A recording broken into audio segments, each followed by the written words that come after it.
The dark mark burns. The dark mark isn't a tattoo. It's a brand burned into your left forearm that Voldemort can activate whenever he wants. When he summons Death Eaters, the mark turns black and burns. Not a mild discomfort, actual searing pain that forces you to drop whatever you're doing and apparate to him immediately. Snape describes it in Half-Blood Prince. The mark grows clearer and darker as Voldemort gets stronger, and when he calls, it burns like fire against your skin.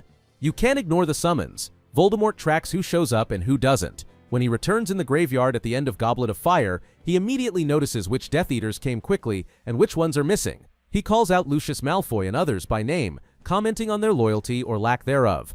If you're late or don't show up at all, you face punishment. Torture via Cruciatus Curse is the standard response. The mark also works as a leash. Voldemort can torture you remotely through it. When he's angry or wants to make an example, he can send pain through the connection without even being in the same room.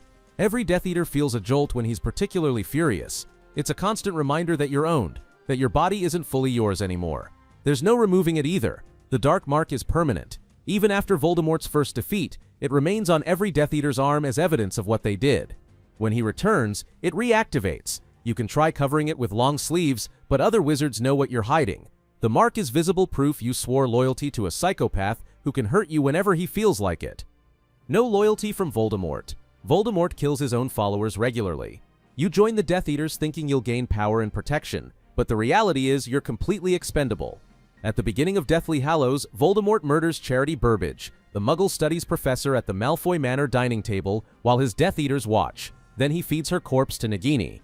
This isn't an enemy. This is a warning to his own people about what happens when you displease him. Failure means torture or death. When Lucius Malfoy loses the diary Horcrux in Chamber of Secrets, Voldemort punishes him severely. The Malfoy family falls from favor. Lucius loses his position of influence and has to watch his wife and son suffer because of his mistake. When Wormtail hesitates for a single second in Deathly Hallows, showing a brief moment of mercy toward Harry, the silver hand Voldemort gave him turns on Wormtail and strangles him to death. Voldemort built that punishment into the gift itself.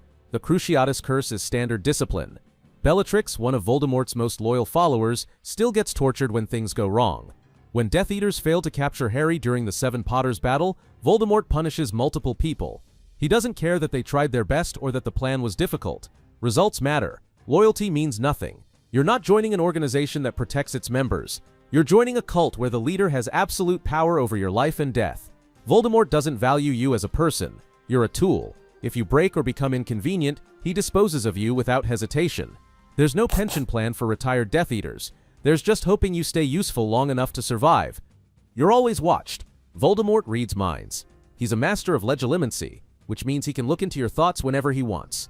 You can't lie to him. You can't hide doubts or fears or second thoughts. When you stand before him, he sees everything. Snape only survives as a double agent because he's one of the few wizards skilled enough in occlumency to block Voldemort's intrusions. Most Death Eaters have no such protection. Your mind is an open book. This creates constant paranoia among Death Eaters. You can't trust anyone, because informing on others is how you gain favor. If you complain about Voldemort to another Death Eater, there's a strong chance they'll report you to save themselves. The organization runs on fear and betrayal. After Voldemort's first defeat, Death Eaters immediately turn on each other. Karkaroff gives up names to avoid Azkaban. Others claim they were under the Imperious Curse. Nobody protects anybody. Even your family isn't safe from surveillance. Voldemort moves into Malfoy Manor and occupies it like enemy territory. The Malfoys have to host him in their own home while he uses it as headquarters. Lucius, Narcissa, and Draco live in constant fear, unable to speak freely even in private because Voldemort or his snake might be listening. Their wealth and status mean nothing.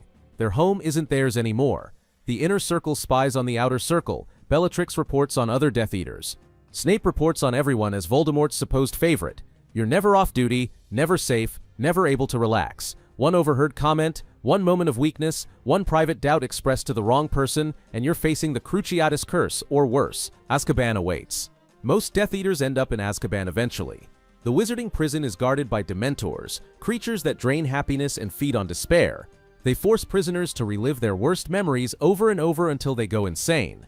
Sirius Black describes it as slowly losing the ability to feel anything positive. Your mind deteriorates, your personality breaks down. Some prisoners lose their minds completely within months. The more the Dementors have to feed on, and the worse your suffering becomes. Death Eaters face life sentences without parole. When the Ministry catches you, there's no plea bargaining or reduced sentences for cooperation in most cases. Bellatrix Lestrange, Barty Crouch Jr., and the Lestrange brothers all received life imprisonment for torturing Frank and Alice Longbottom into insanity. No appeal, no second chance. Just decades of psychological torture from Dementors with no hope of release. The cells are tiny, dark, and freezing cold. You get minimal food, no visitors, no contact with the outside world. The trials aren't always fair either. After Voldemort's first fall, the Ministry rounded up suspected Death Eaters in a panic. Some got trials, many didn't. Sirius Black went to Azkaban without a trial at all because everyone assumed he was guilty. Even if you claimed you were under the Imperious Curse, you had to prove it, and the Ministry wasn't particularly interested in evidence when they wanted convictions. Innocent or guilty didn't matter as much as being seen to take action. Living as a Death Eater means constant fear of capture. Every Ministry raid could be the one that catches you. Every Auror encounter could end with you being dragged to Azkaban. The Dementors don't care whether you were a willing follower or coerced. They don't distinguish between truly evil Death Eaters and people who got trapped in the organization. Everyone suffers equally, and if you somehow avoid Azkaban during Voldemort's reign, you face it after he falls. Either way, prison is almost inevitable. Lose your family. Your family relationships collapse when you become a Death Eater. Draco Malfoy grows up watching his father serve Voldemort and learning what that actually means. By 6th year, Draco is terrified. He doesn't want to be a Death Eater, but Voldemort forces the mark on him as punishment for Lucius's failures. Draco spends an entire year trying to murder Dumbledore. Knowing if he fails, Voldemort will kill his whole family. He cries in bathrooms, he loses weight, he can barely function. That's what Death Eater parents give their children. A legacy of fear and forced service to a psychopath. Narcissa Malfoy lives in constant terror for her son's life. She has to watch Voldemort abuse her family in their own home while pretending to be grateful for the honor. When Voldemort assigns Draco an impossible assassination mission, Narcissa knows it's a death sentence. She's so desperate to save her son that she lies directly to Voldemort's face in the Forbidden Forest, an act of incredible courage born from complete desperation. The Dark Lord has destroyed her family's safety, her home, and her peace of mind. Marriages suffer under the pressure. Bellatrix chooses Voldemort over her husband Rodolphus. She's obsessively devoted to the Dark Lord to the point where her actual marriage is meaningless. Lucius and Narcissa's relationship becomes strained under Voldemort's occupation. They can't speak freely, they can't protect each other, they're trapped. Your children will either hate you for what you've done or be forced to follow the same path. Regulus Black joins the Death Eaters to make his family proud, then discovers the truth about Voldemort and tries to betray him. He dies alone in a cave, drowned by Inferi, and his family never knows what happened to him. Nymphadora Tonks becomes an Auror and fights against Death Eaters, directly opposing her aunt Bellatrix. Family bonds break under the weight of Voldemort's demand. Forced atrocities. Voldemort doesn't just ask you to fight his enemies, he forces you to torture and murder innocent people to prove your loyalty. During Deathly Hallows, Death Eaters are required to practice unforgivable curses on captured prisoners. It's not combat, it's sadistic training where you torture helpless victims while Voldemort watches and judges your commitment. If you show hesitation or mercy, you become the next target. You're ordered to bring victims to him. When Voldemort needs someone captured, interrogated, or killed, Death Eaters have to do the actual work. You're the ones raiding homes in the middle of the night, dragging families from their beds, delivering terrified prisoners to Malfoy Manor. You have to look these people in the eyes and know exactly what's going to happen to them. The Muggle-born Registration Commission forces Death Eaters to hunt people for their blood status. After Voldemort takes control of the Ministry, innocent witches and wizards are rounded up, interrogated, and sent to Azkaban simply for being born to non-magical parents. If you're a Death Eater, you participate in this persecution or face punishment yourself. There's no neutral ground. Even if you join believing in pure blood ideology, there's a difference between political beliefs and personally torturing someone. But Voldemort erases that line. He makes you complicit in atrocities so you can't psychologically separate yourself from them. When Draco is ordered to torture Thorfinn Roll for failing a mission, he's being taught that cruelty is routine. Those actions destroy you from the inside, and there's no coming back. No way out. You can't quit being a Death Eater. There's no resignation letter, no retirement plan, no walking away. Once Voldemort marks you, you belong to him until one of you dies. If you try to leave, he hunts you down and kills you.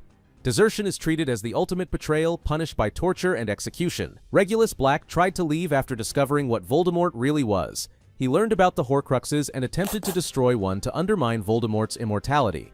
Voldemort never knew about Regulus's betrayal specifically, but Regulus died anyway. Dragged underwater by Inferi in a cave, drowned while trying to drink the potion protecting the locket. He couldn't escape the consequences of his involvement. Karkaroff runs after Voldemort returns and manages to hide for almost a year. The Death Eaters hunt him relentlessly. They eventually find him in a shack in the north and kill him. His body is discovered with the dark mark hovering over it. Running bought him time, nothing more. You can't hide from Voldemort forever. Snape only escapes by dying. He spends 17 years as a double agent, living in constant danger, unable to have a normal life or relationship. He dies alone on a dirty floor, bleeding out from Nagini's bite, having spent his entire adult life trapped between two masters. That's the closest thing to a successful exit: death. Even if Voldemort falls, you still face consequences. After his first defeat, Death Eaters went to Azkaban, or lived as social outcasts. After his second death, the survivors faced trials and imprisonment. The Malfoys only avoided Azkaban because they switched sides at the last possible moment. Most weren't that lucky. Your mark never fades. Your crimes don't disappear. You're a Death Eater forever, whether Voldemort lives or dies.